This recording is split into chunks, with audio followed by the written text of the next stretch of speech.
Welcome, everyone. I'm Sheila Boston, the president of the New York City Bar Association, aka Bar of Hope.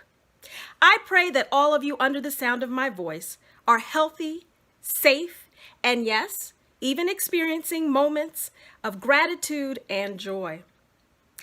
I would ask that all of you would just take a moment to take some cleansing breaths. Take a minute and breathe with me. Breathe in deeply and then breathe out. Let's do it one more time. Breathe in deeply and then breathe out. Great. Now I want you to put a smile on your face, sit back, relax, and let's enjoy this. Now, usually, we are fortunate enough to be able to gather in person at the beautiful and historic City Bar Association building at 42 West 44th Street. But this year is anything but usual, I think you would agree. We are so thrilled that you have taken the time out to join us and gather virtually, not just for an awards presentation, but also to have an important conversation with our honorees about community organizing and racial justice in the age of COVID-19. We're excited and blessed to be recognizing Carla Rabinowitz of Community Access and Correct Crisis Intervention Today-NYC, and Dahe Jun, Obrian Rosario, and Devaun Longley of IntegrateNYC.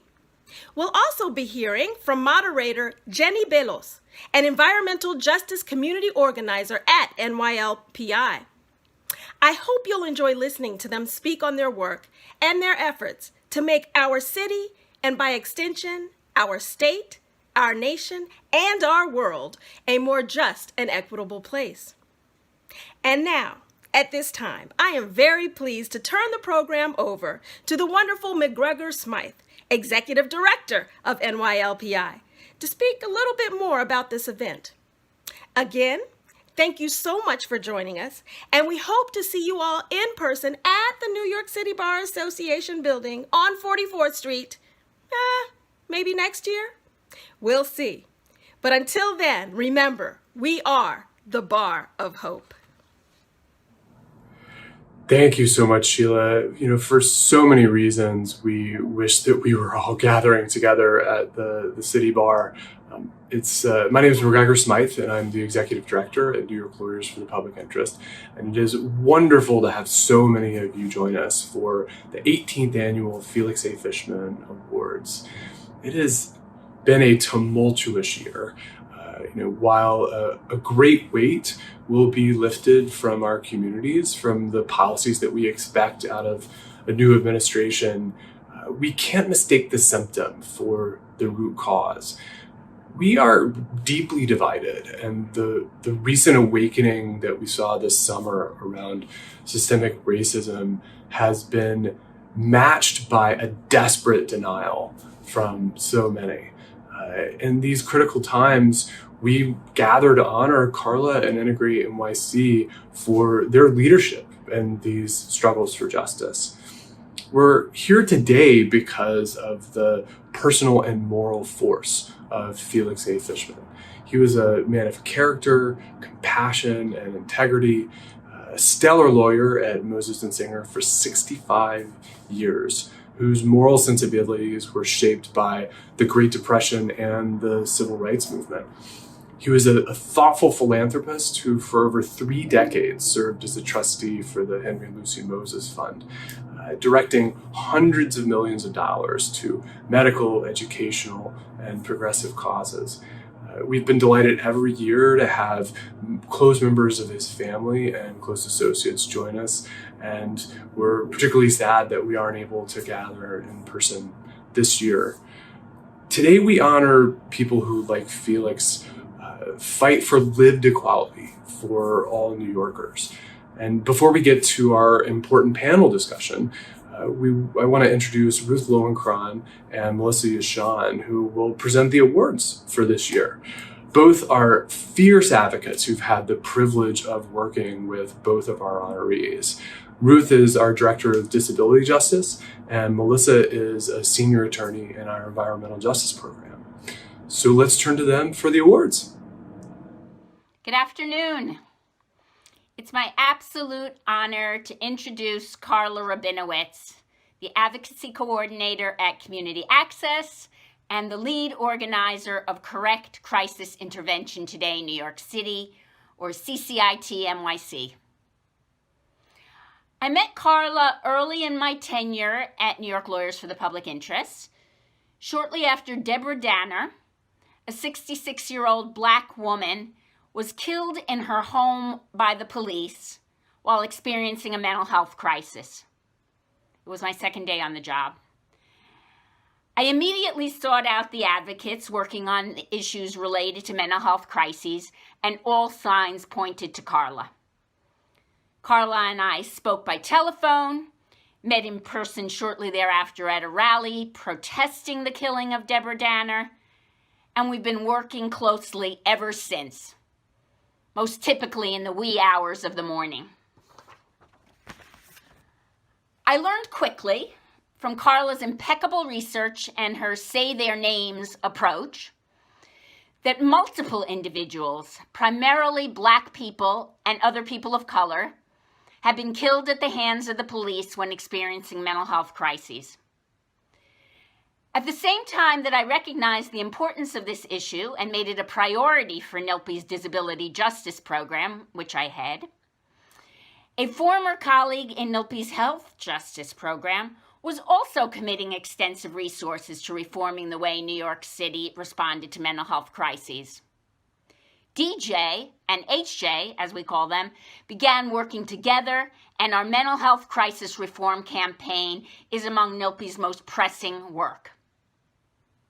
It is thus entirely fitting that Nylpi would honor Carla for all her work in this area.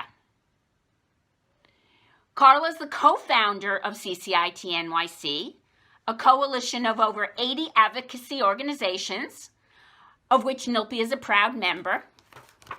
And Carla works tirelessly to promote the work of Correct Crisis Intervention today and every day. From organizing demonstrations, reaching out to elected officials, leading steering committee meetings, throwing together press releases, talking with the media, gathering together the community for focus groups, and so much more. Carla's on it. And it's her background as a peer, someone with lived experience in mental health crises, her training as a lawyer, and her many years in the trenches as an organizer that make her the most zealous of advocates in this critical space. I'm so grateful to work so closely with Carla. I'm in awe of her extensive achievements, and I couldn't be more thrilled to present her with the 2020 Felix A. Fishman Award for Extraordinary Advocacy for her zealous fight to reform the city's response to mental health crisis and ensure that every New Yorker is treated with dignity and respect. Good afternoon. My name is Melissa Yashan, and I am a senior staff attorney in the Environmental Justice Program at Nylpi, where I work with our client and community partners to advocate for wholesale systemic change to our city's institutions that continue to discriminate based on race, income level, class, and national and ethnic background.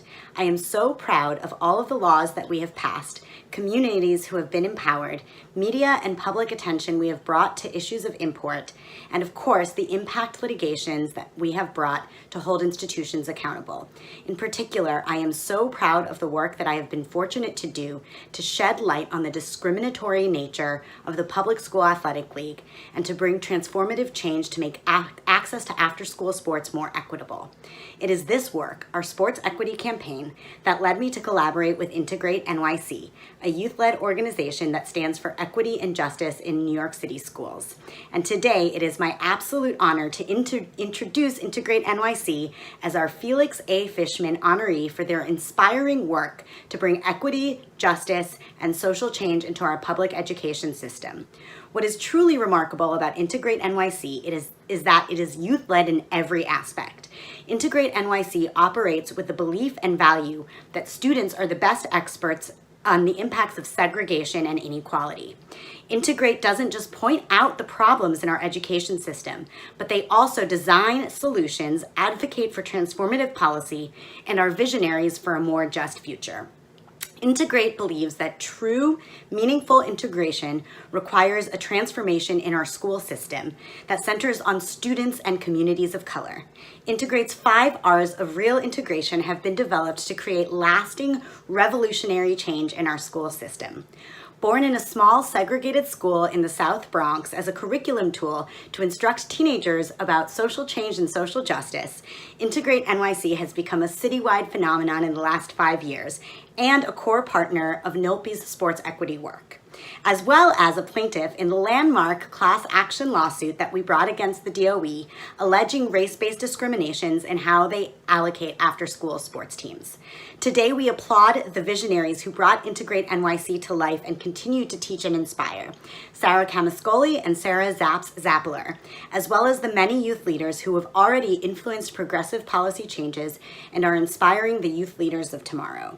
I am especially excited to introduce the representatives of IntegrateNYC that are here to lead our panel discussion today. Student leader Devaun Longley, youth coach Obrian Rosario, and adult coach Dahe Jun.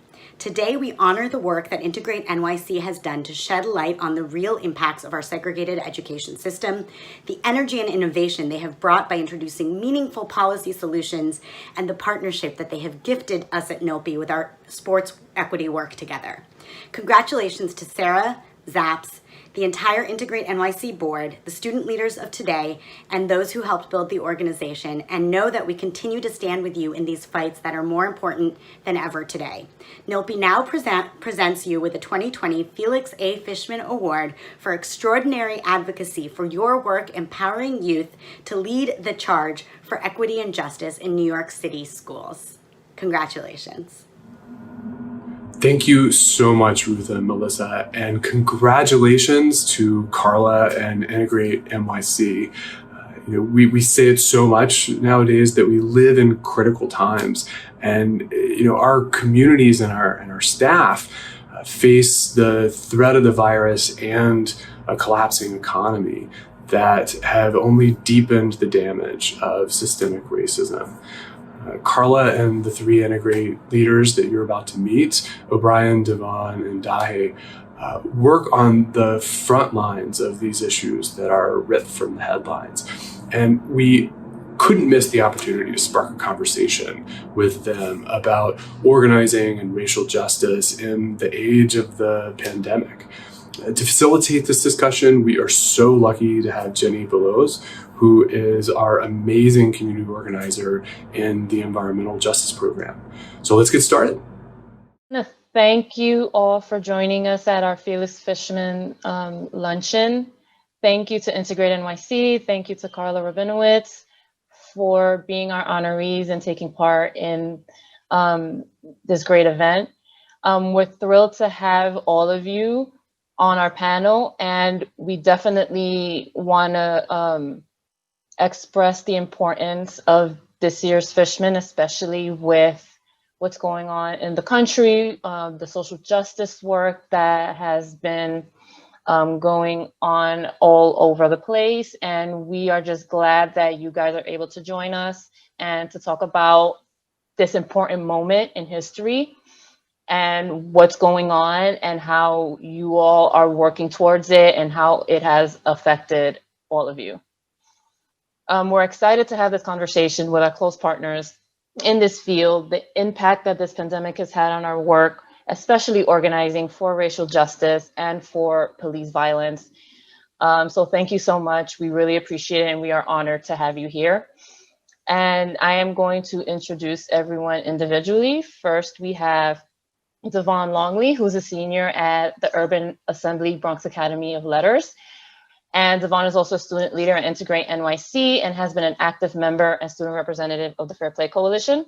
Devaun is also a lead plaintiff in our landmark class action lawsuit against the DOE.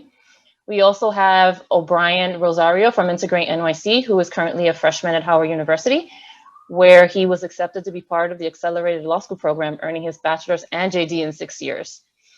O'Brien's desire to pursue a legal career comes from his advocacy work at Integrate NYC and Fair Play. He also continues that leadership with Integrate as a youth coach and as an invaluable spokesman for the importance of sports being equitably available to all students. We also have Dahe Jun, who is currently an adult coach at Integrate NYC and works to develop young people's organizing skills, as well as support them to become empathetic leaders in their communities. Dahe believes that sports equity is crucial to integration and continues to champion this fight alongside Nylpi and New York City public school students. We also have Carla Rabinowitz, who is an advocacy coordinator for community access, as well as a project coordinator of Correct Crisis Intervention Today-NYC. Carla is a passionate and effective advocate on a wide array of public policy issues affecting New Yorkers with mental health concerns, from housing and adult home reform to employment, job training, and mental health consumer rights. So once again, just thank you all for being here. I'm excited to do this panel, and I'm excited to talk to all of you about social justice and how the work is impacting all of us. So first off, Obrian, what is Integrate NYC's mission and how does the organization operate in trying to accomplish that? Yeah, first of all, thank you, Jenny, and thank you, Nylpi, and everybody that's been working to make sure that we have this panel today. I think that it goes without saying that we're living in unprecedented times, but the ball has to keep rolling and the marathon must continue, and we're all here making sure that that happens. And so just to talk a little bit about IntegrateNYC, IntegrateNYC is a student-led organization, completely youth-led, that aims to dismantle segregation in New York City public schools and to meaningfully integrate New York City public schools. And the manner in which we aim to do that is through our platform, which basically details different areas of intersectionality that impact our schools. And so one of the first and one of the primary R's, I guess you can say, is race and enrollment, and it aims to combat the racial inequities inside of our schools. New York City is home to one of the most segregated school systems in the entire nation. Even after the historic landmark case in the Supreme Court of Brown v. Board of Ed, we still see that our schools are immensely segregated. And so the first thing that we need to do to meaningfully integrate our schools is to work on our race and enrollment. The second R is resources, which basically talks a lot about like how resourcing is distributed equitably throughout the New York City public school system.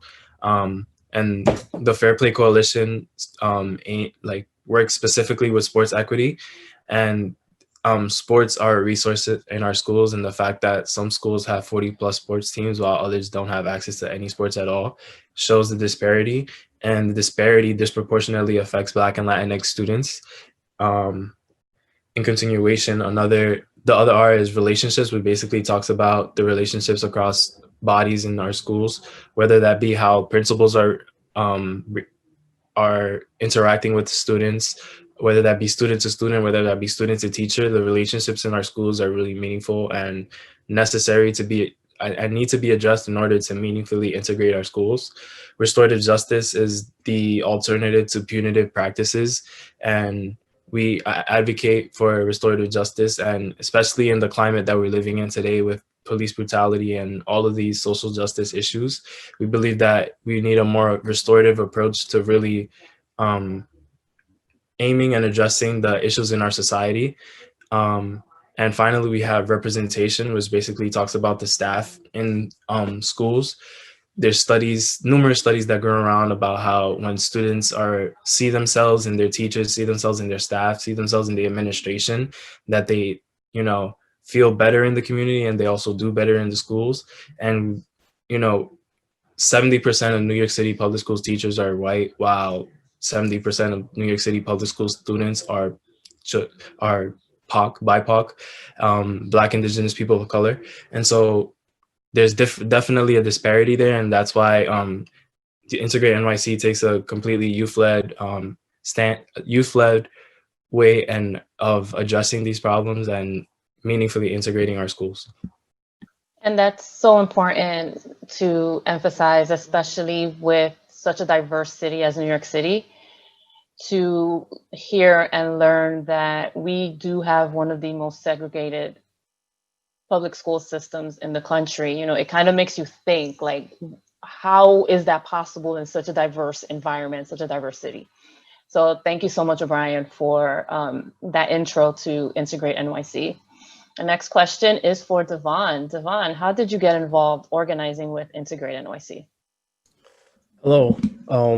So the way how I got into Integrate NYC, so originally I was working nearby the city hall, and one of my friends who was part of a protest had asked me if I wanted to join, and that was when I heard of these injustices towards Black and Latinx students, and I became intrigued. So I had asked if I could join one of the meetings, and that's when I learned even further that, you know, we as students have power, and we should continue to fight for that power. And then I found myself getting more intrigued and wanted to fight with Integrate NYC. And Devaun, how did it make you feel knowing that there was kind of like the segregation and this disparity going on in New York City public schools? How did that make you feel? This made me feel really outcasted in some sense, because for all of my life I didn't know this stuff was happening. Well, after middle school, that was when I started learning all of these things. But before then, I didn't know any of this stuff was happening. So I was really shocked and surprised to find all of this stuff out. So it really enraged me in a sense that, you know, we as students are having to be treated this way. That's great. And it's important, especially for our New York City public school students, to kind of speak up and advocate. You know, there's power in what you're saying. There's power in the experiences that you all are living. And there's power in fighting to make sure that there is an equitable system, not only in sports, but just across the whole school system. So what you all are doing is amazing. It's awesome. And I'm so glad that I can be a small part of it, and that Nylpi can be a small part of it with the Fair Play Coalition. Carla, you are the founder of CCIT-NYC, dedicated to this movement for many years. So my question to you is, how did you get started? So CCIT-NYC, which is Correct Crisis Intervention Today in New York City, was actually started by a former boss, Steve Coe, and myself. And we worked with rights of imprisoned people with psychiatric disabilities, and we expanded and we kept reaching out to people. Now we have about 85 organizations. We started basically, we wanted to train police officers to teach them de-escalation skills, in the hopes that by training police in de-escalation and how to treat someone with a mental health concern, they would actually absorb it and it would work. But it didn't. The training started in 2015 and it was good, but a year after the training, people were dying. And from 2015 to 2020, in 5 years, 16 people died in mental health encounters after the police were trained. If you look at the years before the training, from 2007 to 2014, only 7 died. So in less amount of time, more than double the people got killed in these encounters after the training. So we realized, hey, this is ridiculous. That's not enough. We realized that a long time ago. In 2016, we started asking the mayor to create a task force on crisis prevention and response. He did so in 2018. And we were asking for some non-police alternatives, didn't quite work out. So we had our own brainstorming of CCIT-NYC, and we came up with things that the community really wants, which is we wanted peers on any advisory council, people with lived experience on an advisory council. We wanted people with mental health experience to be part of the solution. to be part of the response, the health team response. And we wanted a separate number other than 911. So those how we got started. And I mean, I think that for me, what got me into this area of work is that I was running into people who had either been injured in a police encounter or been taken to a psychiatric hospital when they didn't need to be, you know, dragged out of their apartment and taken to a psychiatric hospital. There was no reason for that. And just the method with which police responded to people with mental health concerns was not one of not anything near dignity and respect. So, and then people kept dying, and we said, you know, we got to find a solution to this. And it seems like we've been trying to find a solution for this for years. Yes. And I appreciate you and thank you for the work that you've been doing on this issue. It seems like we hear so much about, and not just in New York City, but in other cities, we hear about how police are called to at home. Someone is in crisis and that person ends up dying at the hands of the police. So this is such important work, and trying to figure out a way to stop that from happening, I guess is the best way to put it. Thank you so much for your answer, and thank you so much for the work that you do. So this summer, there's been a lot of uprising, especially with Breonna Taylor, especially with George Floyd, the mobilization against systemic racism.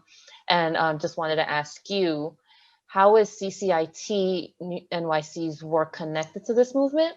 And how has this mobilization impacted your work and the goals of CCIT-NYC?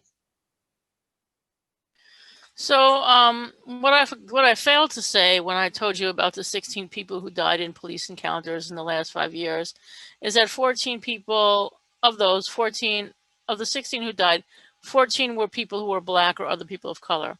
So we realized when people get killed in police encounter, it disproportionately affects communities of color. That's something we know.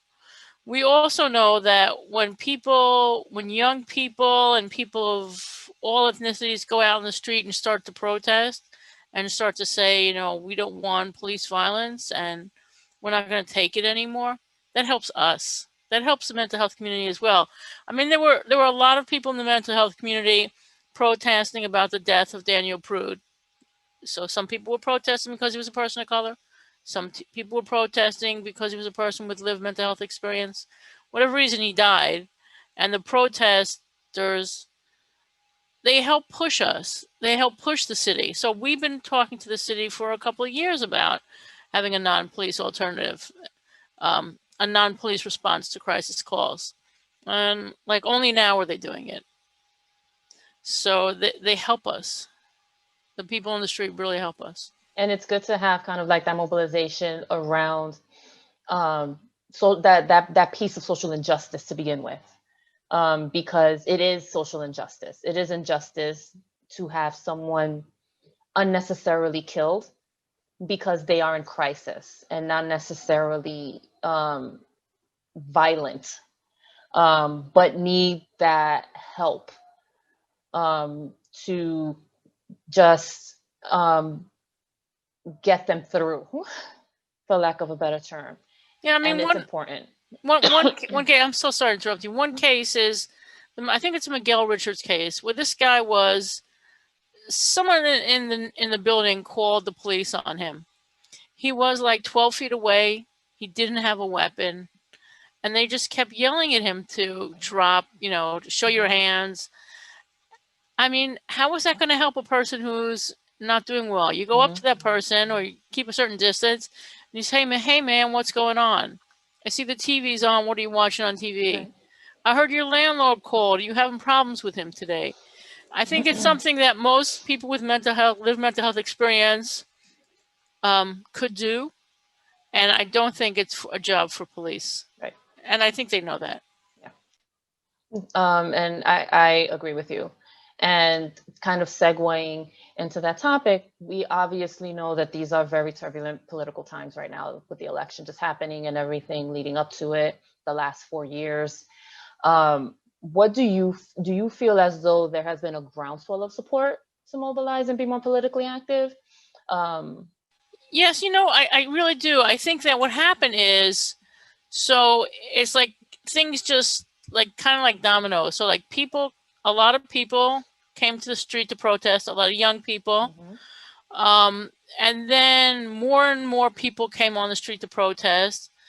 And then what happened is people in the mental health community, a lot of people are starting to, though they may not come out on the street and protest, want to make that phone call, hey, they're doing it. This person is being active. And, I feel part of that, and I feel that energy, and I want to be active. We have so many, seriously, we had so many more people want to be on our Zoom calls or make emails or do things like that. And so, that's what happens. No, and it's also seeing that they're not alone in this, that they're not alone in feeling that frustration about it, that, there are others out there willing to fight to make sure that the system doesn't harm them in any way, shape, or form. Yeah, I mean, that's so true. You get energy from the people saying that's enough, Yeah, totally and definitely. And can you talk about also how even like this last year where we've seen kind of like an organizing shift, how have people been more active, less active? Have they been more wary of jumping into community groups, more eager? I know you touched on it a little bit, but if you can just speak more on it. So, I think in terms of the trying to form the police, so many more people are trying to get involved. Even if they only have a telephone number and they can't Zoom, they're calling on their phone. People are calling on their phone. People in the mental health community are getting very energized. And I think people in the mental health community are really feeling enough is enough. A lot of people have experience with police. It's not just those 16 people who died in the last 5 years. People have the police coming to their home unnecessarily. People have the police dragging them out of their house, dragging them out of their library, the library they're studying in, because the police see someone with a mental health concern as someone who must be taken to a hospital, and that's the solution. So I think people are really getting the energy and are being more active. And that's definitely important, seeing kind of like that activity and that activism all over the place, not just in New York City, but everywhere. Seeing people fight and making sure that their voices are heard, because that's also very important to make sure that in the mental health community, especially, that their voices are heard, that they continue to speak out on these issues so that the system can be changed for the better and these tragedies will cease from happening.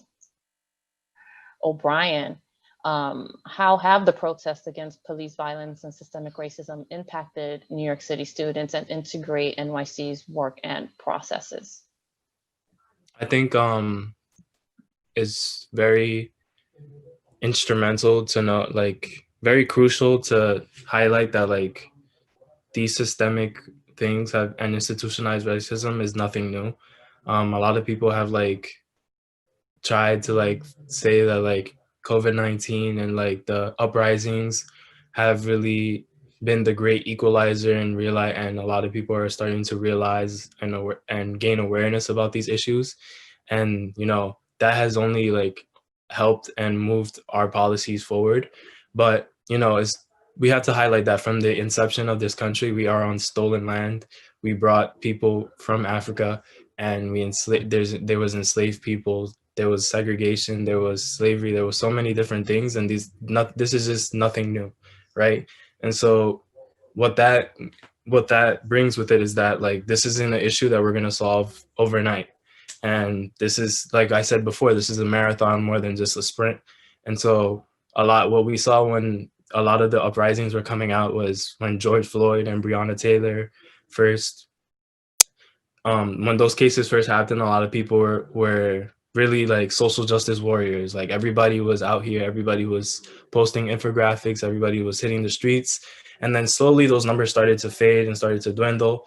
And we've seen a decline in a lot of participation, but still I feel like it's still valuable in that, in as far as New York City is concerned, a lot of the protests still continue to happen. A lot of people are still active and a lot of people are still contributing. And so in the grand scheme of things, awareness has been raised about these issues, and people are starting to align themselves more and more with these things.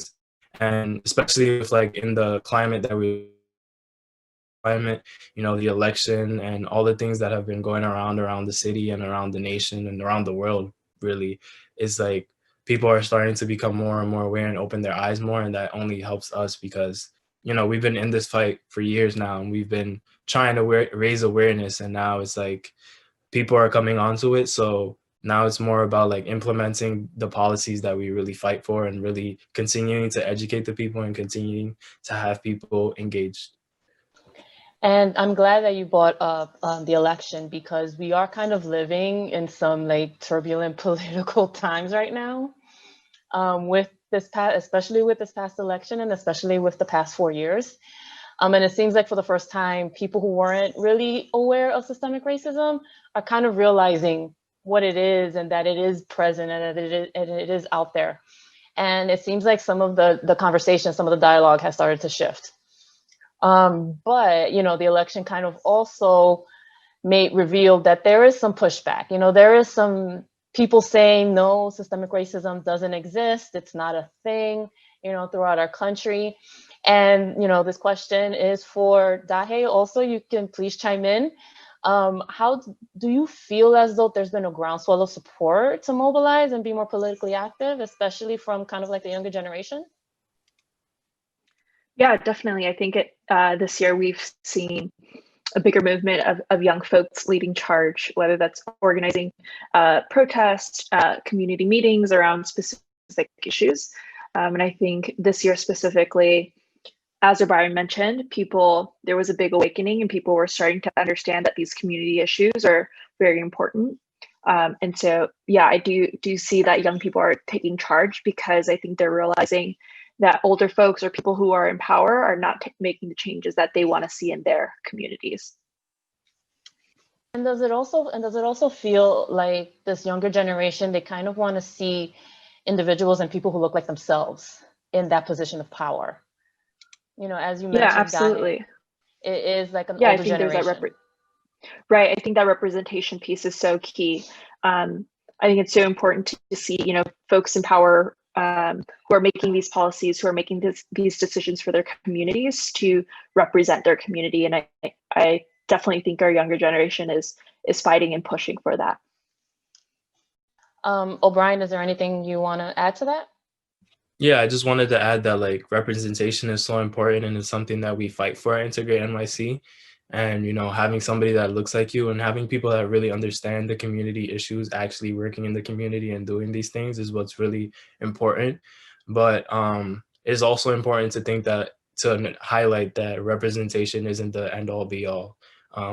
We can have a Black president, but is he going to be working actively for the Black community? Is he going to be actively working for the people, for the indigenous people, for disabled folks, for all these people that like are oppressed and marginalized? And so, yes, representation is one piece, but where's the action and the policy behind it? No, that makes total sense. And I'm glad you brought that up, because it feels like when we can go back to when Obama was first elected in 2008, we thought we were going to see kind of like this big shift and this big change in representation. And, it seemed like he was being held up as the savior of all. And not to say that didn't happen, but there was a lot of pushback and it was very difficult. And we kind of put him on such a high pedestal that it felt like there was nothing for him that anything he would have done that kind of failed to meet those expectations would have been seen as a failure. So it is true. And I'm glad, Brian, that you did bring it up, because just because there is representation out there doesn't necessarily mean that the problems are going to get fixed. Right. And it also Yeah, it also goes to play for like if we have like black teachers. I mean, is if you just have a black teacher but they're not really connecting with the kids, they're not giving them the education that's necessary, then what's the point of representation then? Totally. And so this next question, Dahe, is for Dahe and Devaun also. Can you talk about how even in this last year, you've seen like an organizing shift? Have people been more active, less active? Are more wary of jumping into community groups, are more eager, or some maybe thinking about taking like steps back because they don't feel like it's enough or that the work isn't doing what it's supposed to be doing?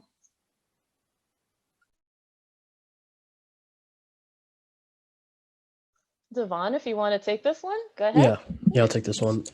So personally, I feel like things have definitely gotten a little bit more efficient regarding getting in contact with people and like planning things, because we can do things online. You know, beforehand, you know, there might have been like technology issues, or there would have been some travel issues, you know, but now we can get online and like have more connections. There's a lot more communications between each other. But personally for me, I've been having issues trying to like handle a lot of different what do you call, like I'm trying to handle like school, work, and all this stuff at the same time, and I feel like for other people it's the same thing.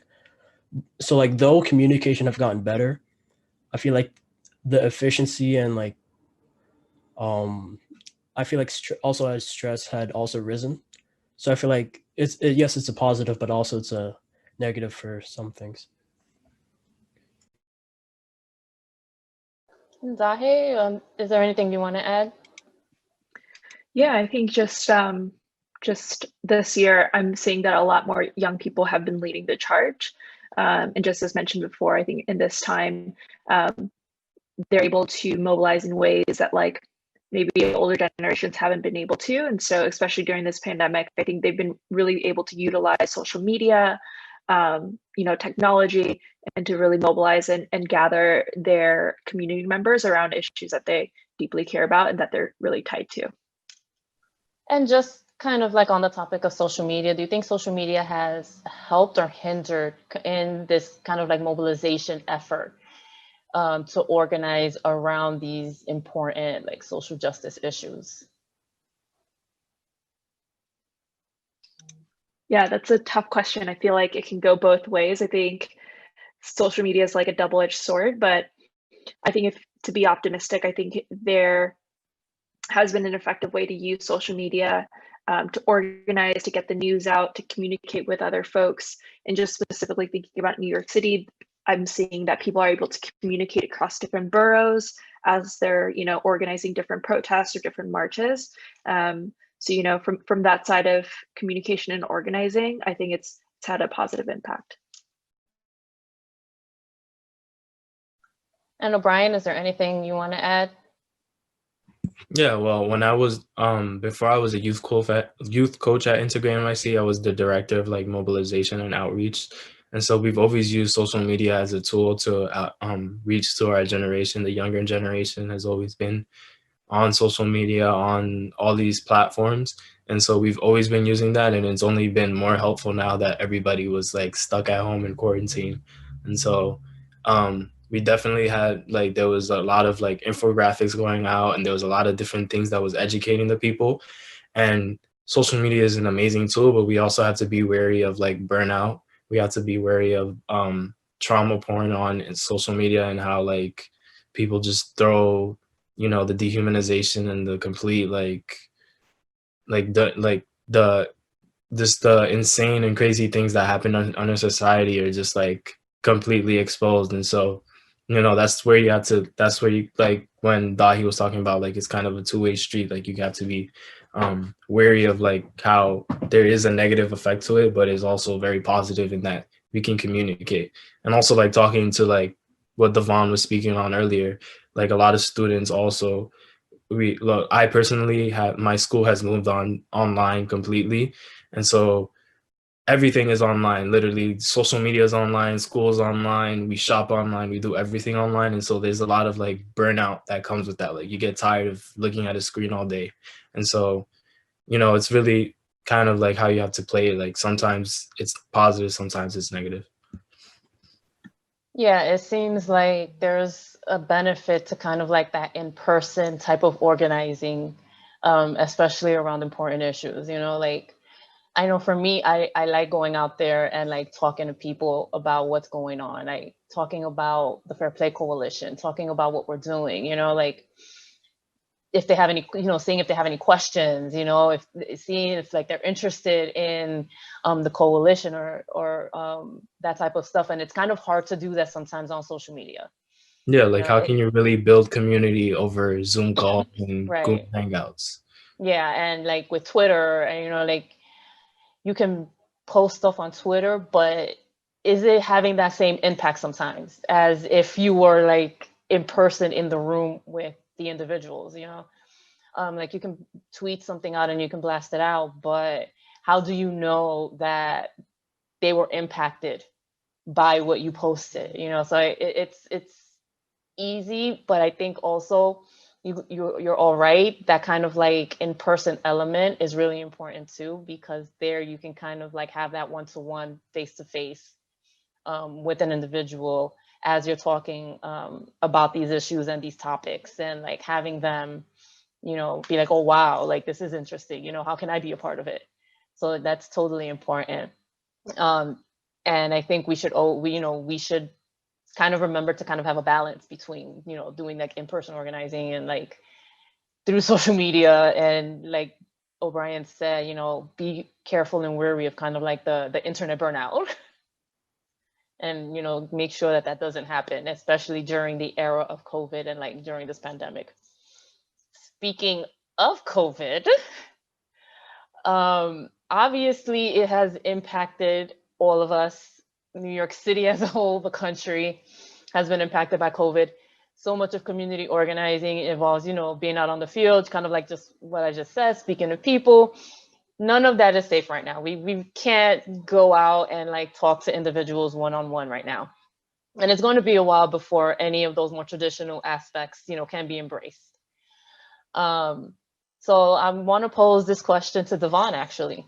The shutdown his schools particularly hard. How has remote and like hybrid learning changed Integrate's goals, processes, and your work? And just to also throw out a question, how have you kind of handled the situation with like remote learning and online learning? How has that impacted you and your work with Integrate?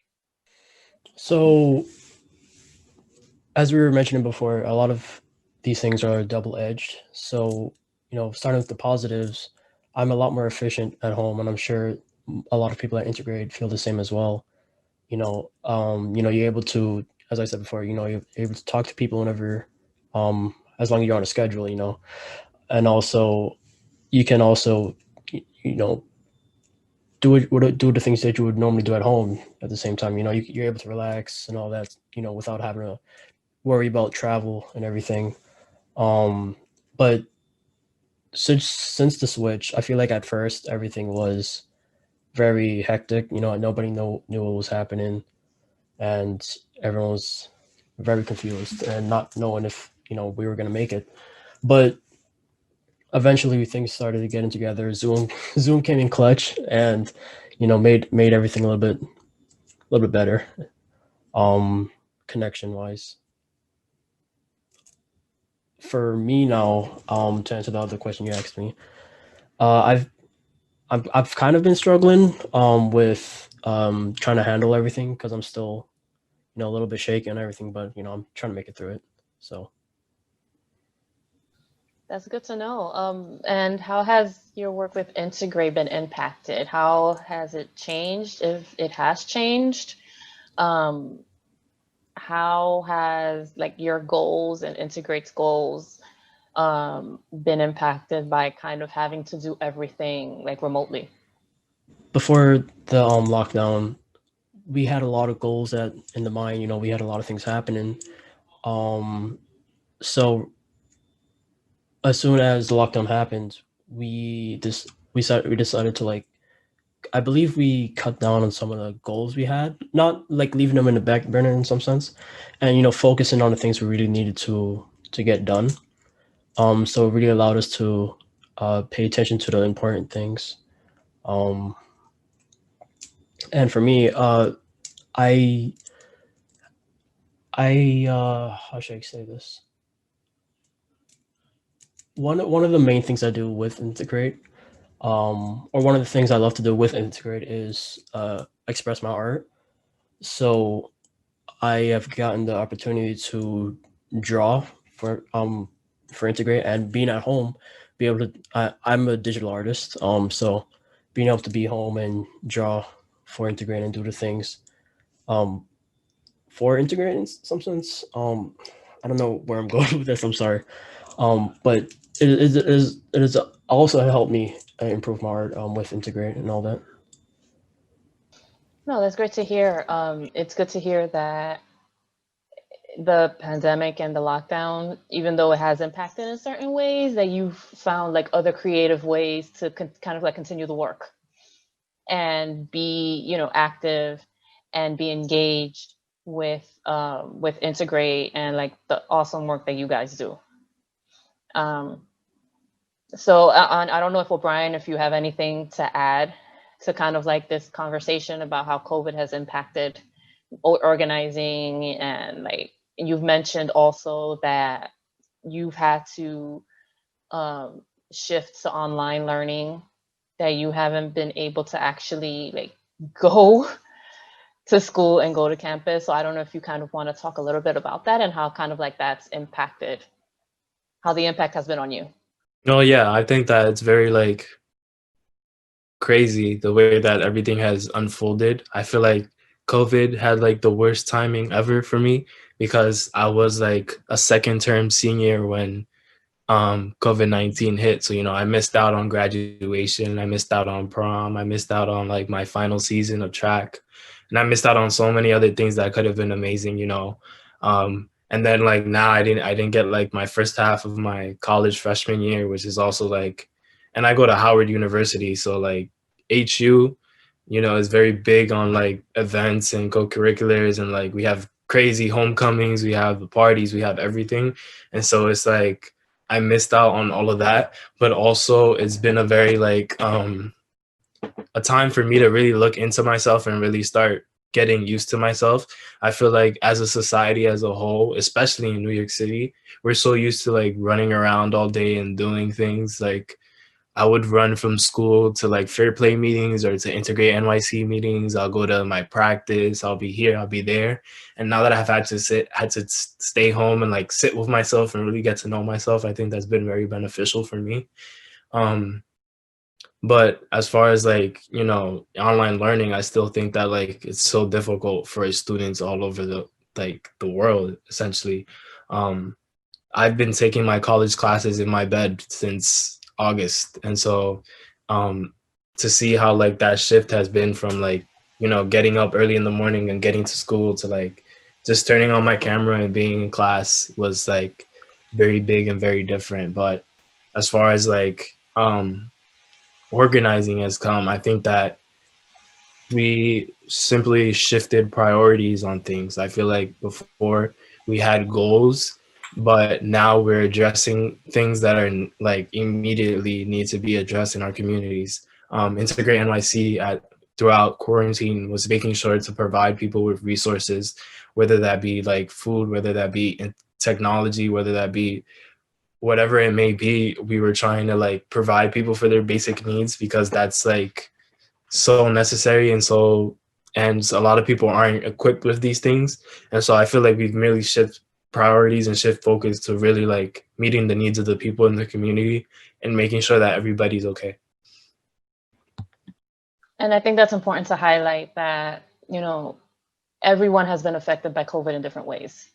And the work that Integrate has done and is doing to make sure that individuals are safe and are doing well is an important part of the work, and is an important part of organizing. You want to make sure that everyone, is doing good. Carla, how has organizing, in your opinion, how has that been impacted by the pandemic and everything just having to be shut down? What sorts of things have you started to continue to build community and mobilize community, despite the distance and limitations of COVID, especially in such a politically active moment? Have language and cultural barriers been factored in on your ability to organize? So I think in terms of the barrier to organize in COVID is very real. A lot of people in the mental health community come to meetings, come to a rally to get a hug, to catch up with an old friend, and when you're not having those in-person meetings, which we're not, you're losing a large group of people who want to be part of a community, not on a computer, but in person, that hug, that conversation.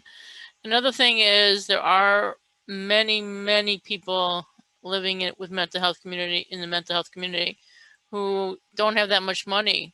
So can you get access to the internet? How can you get access to the internet if you're living in a housing agency and your community rooms are shut down? You may not get the internet. So it's been quite difficult. On the flip side, in terms of police reform, what I'm finding from everybody is people are calling, people want to get involved. People are coming out of the woodwork to get involved in trying to change the way that the police respond to people in mental health crisis. And this is in large part due to the young people who've been protesting in the street.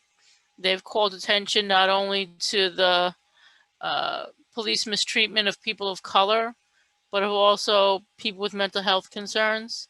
It's kind of risen up to whatever your concern. If you have a concern with the police, the people in the street are kind of calling attention. So that's really helped mobilize, I think, our supporters as well.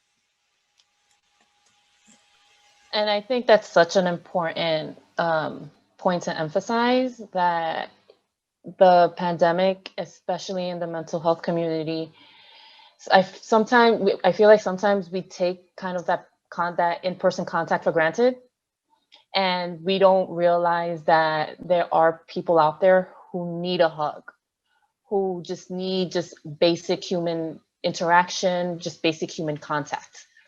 And it's so important to emphasize that, especially within the mental health community, that is such an important part and such an important aspect of their lives, to be able to engage with other individuals and to be able to have that in-person communication and that in-person contact.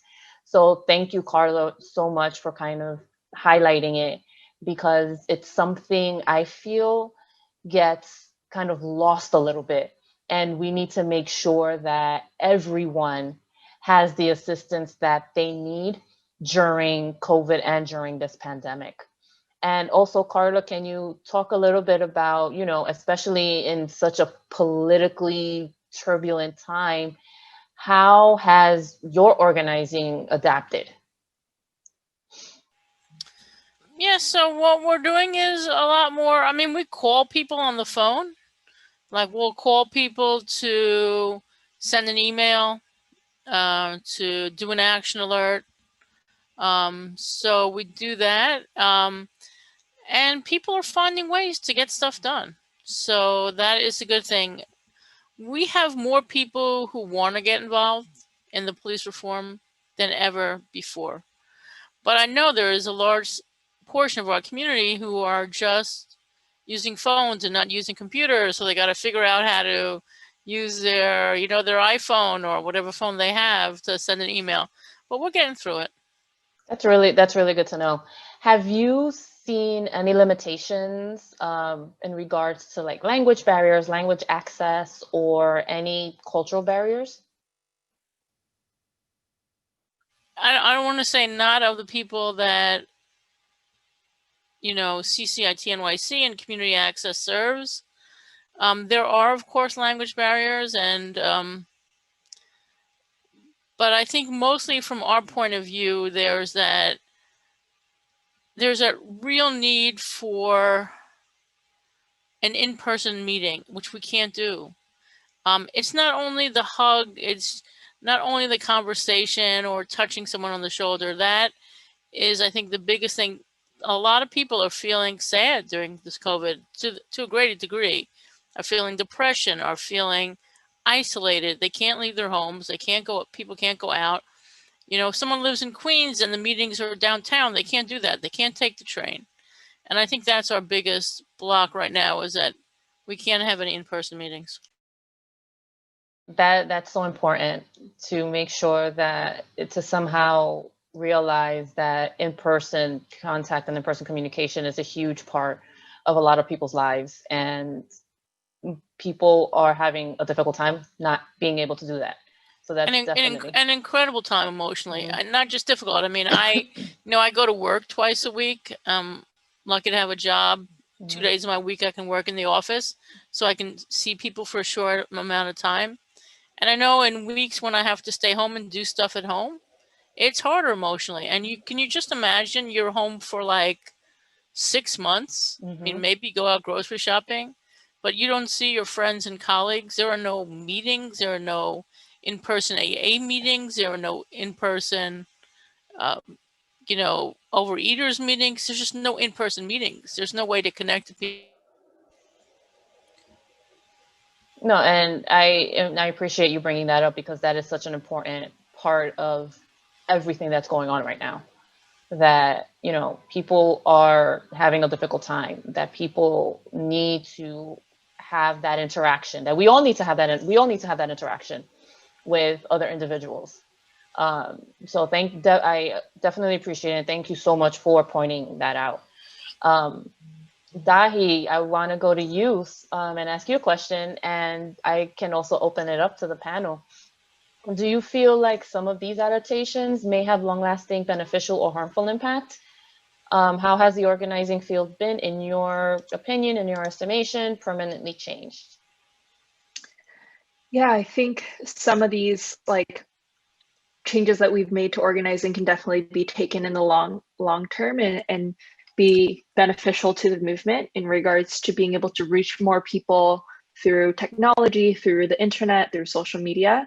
But yeah, I think there are some, negative aspects to it. I think there's that burnout again. And just as we were just talking about, that in-person interaction is so important to community building. And I think we're also seeing that with our Integrate leaders as well. We've been, working over Zoom every week, and I could just tell that, so our leaders are wanting to be able to meet and create community in person. But, we hope that this doesn't last long. We hope, maybe a year from now, we'll be able to be in the same room again. But until then, I think these are some of the shifts that we have to make, but also, kind of maybe slow things down a bit, so, our leaders aren't being burnt out. And as I said, I'll open it up to the rest of the panel if anyone else has other feedback or other opinions on how the adaptation would have long-lasting, either beneficial or harmful impact on organizing. So I have one more comment here, and it's a selfless plug. I hope you all join us. So we're doing our 16th annual Mental Health Film Festival that Community Access runs in New York City, but it's all for the whole mental health community and everyone. And for some reason, this one has a lot of people interested. We show films about mental health, but not preachy films. They're films about mental health. They touch on mental health, and we have the directors come in. And for some reason, our first week of organizing, we had 400 people. Now, maybe it's because it's across the country. We haven't even started making our phone calls. So we have a lot for this. Maybe it's because it's across the country, and if you're in California or you're in Florida, you can hop on the not the Zoom, but the streaming of it. So for this one, for the Community Access Mental Health Film Fest, we're having a lot of people. But expecting everybody to have internet access is just not reasonable. So a lot of people are dropping off. And I think it's important to realize and to kind of notice that there are individuals who may not have the capabilities or the technological capabilities to be able to connect. Organizing is all about connecting with people. And if, especially now with a lockdown, it's had to shift to having to try to connect with people over the internet, over Zoom, over Google Hangouts, or whatever type of service you may have. And not everyone may have that internet connection or that connectivity to be able to participate in that organizing effort.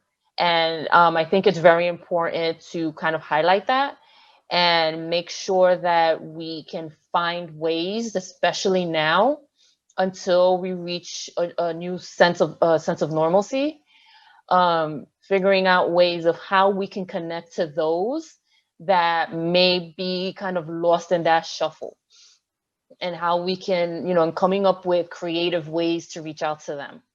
Whether it is a phone call, like everything is now done through like texting, through messaging.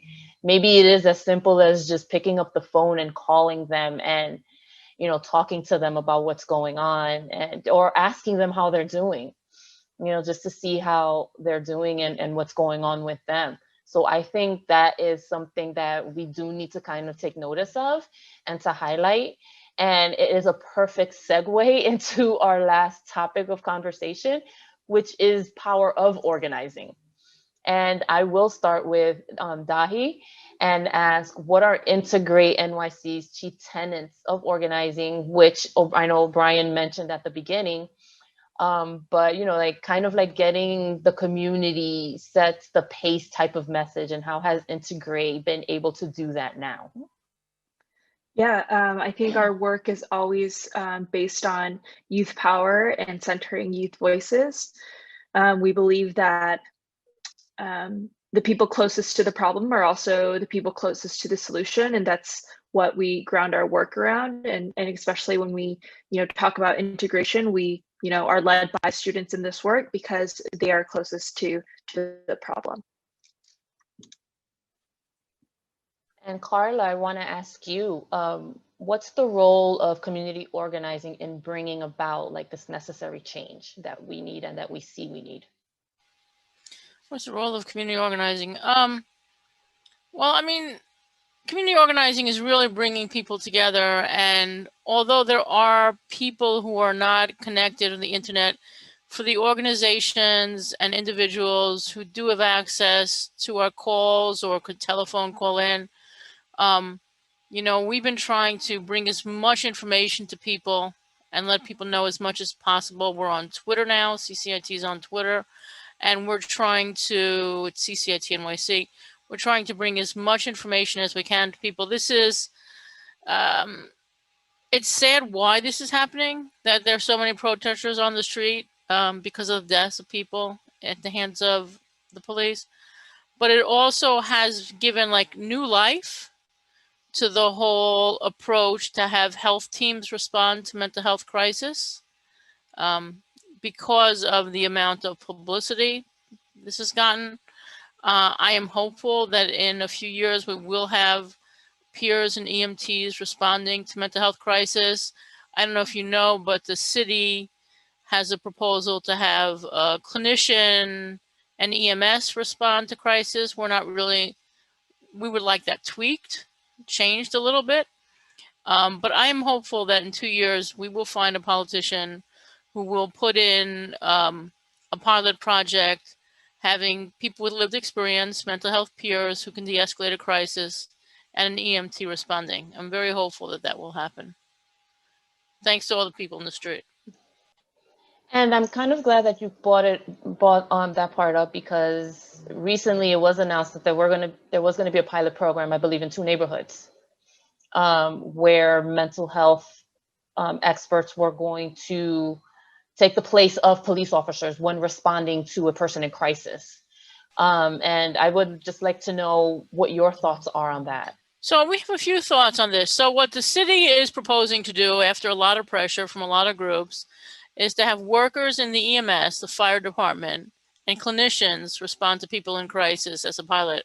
What we're saying is, for the first, the second, the 100th time, we want people with lived experience to be responding. And when I say a person with lived experience, they don't have to be a person like me who's been hospitalized or takes medication. If you live in a low-income neighborhood and you lived a life and you have some trauma and you feel you have PTSD or you feel you have depression and you talk about it as a person, as if, as a person with lived experience, then you have lived experience. Our concerns is that they're not going to have peers respond. They're going to have clinicians respond. And clinicians are usually medical model people, meaning they want to take a person to a hospital. That's their solution. Oh, the person's a little upset. Take them to the hospital.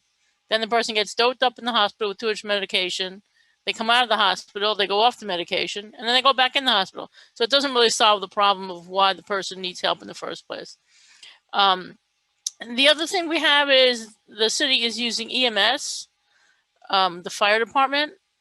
And we really wanted this program as a pilot to start in a community group, maybe Red Hook Justice Center in Brooklyn. We wanted the people hired and the people in the neighborhood where the pilot is being piloted to be enthusiastic about it. Like, yeah, hey, that's my friend over there. He's going to be the EMT, or that's my cousin's husband. He's going to be the peer. We really wanted more of the money goes to a community group and the community group works on the pilot. So that's some of the problems we're having right now. But I do also want to note it is progress. They're doing something. Right. It's not exactly what we want, but they're doing something to show a health team response. So it's a good first step. Exactly. And we have a few minutes left, and I want to get to Devaun and Obrian and ask them kind of like from a student perspective, what have you learned from your work reaching out to like fellow students? For example, what things would-be organizers, younger kids wanting to join, would want to know? What are some of the benefits and challenges also of mobilizing students? Devaun, do you want to start? Yeah, I guess I'll start. So I have a weird experience with this. So trying to get other students involved is really interesting because you see a new side to students who, aren't really involved with advocacy. You really see a more professional side, I guess, or more caring side, because in one of our Integrate meetings or one of our youth councils, I invited two more immature friends, which I was really questioning whether they were gonna, mess around or something. But when we had got there, I had totally seen a new side of them, and I kind of see differently to a lot of students. A lot of similar to what I've gone through trying to get into Integrate. We all have different attitudes when it comes to like either school or home or work and all that. Obrian, anything to add?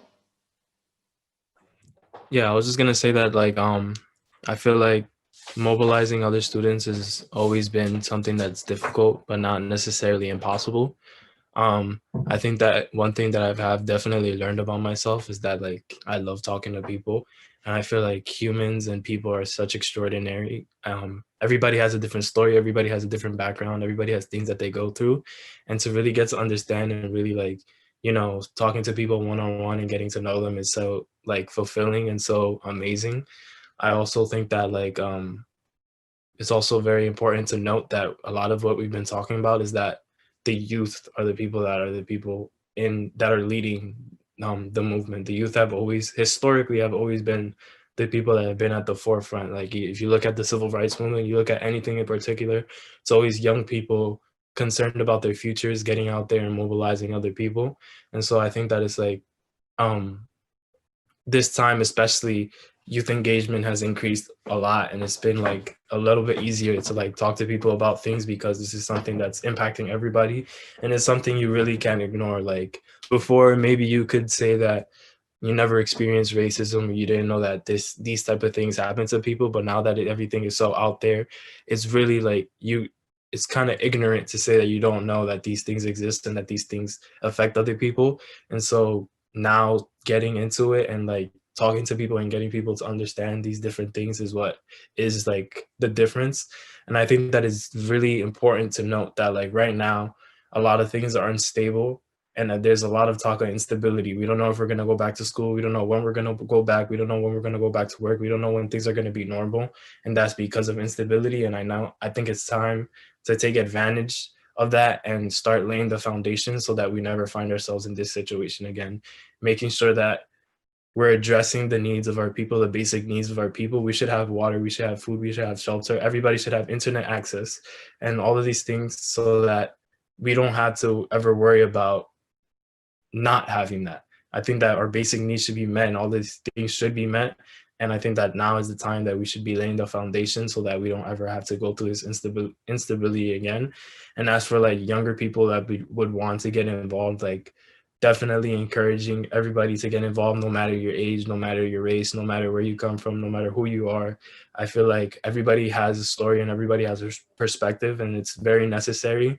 And moving forward as humans, as people, as a society, to a better understanding, to meeting people's needs, and to making sure that we live in a society that works for everybody and not just the top 1%, not just the few, not just the white male heterosexuals. I think that's an important message, and I'm glad you put that message out there. We as a society, I think, need to realize that it just goes deeper than whatever you see happening in the streets or whatever you see happening going on. That, as Obrian said, everyone has their own story and everyone has their own experience. And it's so important to come together, to collectively come together and be able to create a movement off of those lived experiences and off of those those stories. And I know that in my experience, whenever I speak about fair play, I always say that I can talk about the coalition and I can talk about what's happening, but it is so much more powerful and it is so much more impactful coming from the students, having the students talk about the coalition and why sports equity is so important, because the students are the ones experiencing it. The students are the ones living it. It is so important to have individuals who are going through this, whether it is the issue of sports equity or whether it's a mental health issue, that we have those who are living this experience telling their stories and making sure that their stories are impacting who it needs to impact so that we can change what needs to be changed. And that is so important. And on that note, I want to thank all of the panelists. You all did such an amazing and great job. I loved having this conversation with you. I wish we can keep going because I know there is so much more to talk about. But it was so wonderful just hearing your stories and your perspectives and just knowing that we are all in this fight. You know, we are all fighting to change the system. We are all fighting to change injustice. So I just want to thank all of you for participating in this. And it was a great discussion. And you guys were great panelists. Thank you so much to Carla, Devaun, Obrian, and Dahe for that incredible conversation. And particularly thanks to Jenny for masterfully facilitating. We covered so much that has to guide our work in these critical times. The systemic racism that's the original sin of this nation, hope from the increased awakening and mobilization, understanding that those who are closest to the problem are closest to the solution, and the power that people with lived experience bring, and also the commitment to the marathon that is ahead. This resonates with the guiding values that we have here at Nylpi. We know that our communities have the power and vision to achieve change. And we also know that when we rise together and fight together, we win together. As we close, I want to thank all of you for joining us and turn the program over to our fantastic board chair, Jamie Levitt.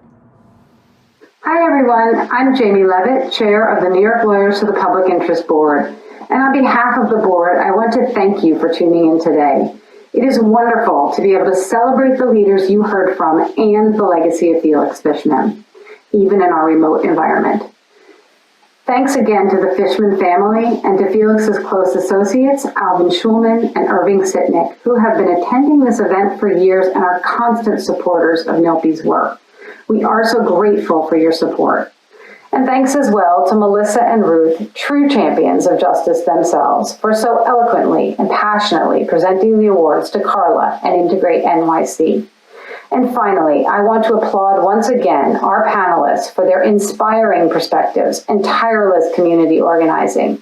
As Melissa and Ruth said, you not only shine light on the problems of segregation and discrimination, but you design and advocate for solutions to promote integration and racial and disability justice. Whether it's in sports and educational equity or mental health crisis reforms, you are the visionaries, and we look forward to continuing to work beside you in these fights for justice. Thank you.